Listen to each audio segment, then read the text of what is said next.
What's up guys, welcome back to Joe Tutorial, and in today's video I'm going to show you how to enable or disable the edge panel on your Samsung Galaxy smartphone. Right now, what you want to do is swipe up and you want to find settings here, and if you're not able to find it, you can simply type it in the search and you'll find settings. Now from here you want to scroll down and click on display, and within display you want to scroll down to where you find edge panel.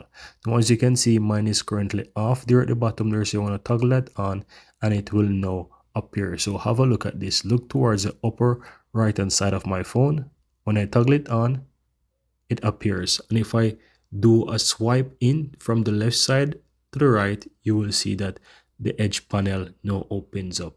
And that's it guys, that's how you enable it.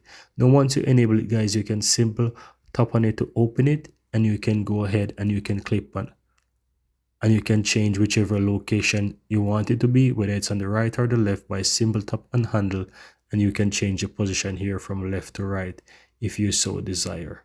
You can also go ahead and change the styling here of the colors if you wish, but I prefer mine in black.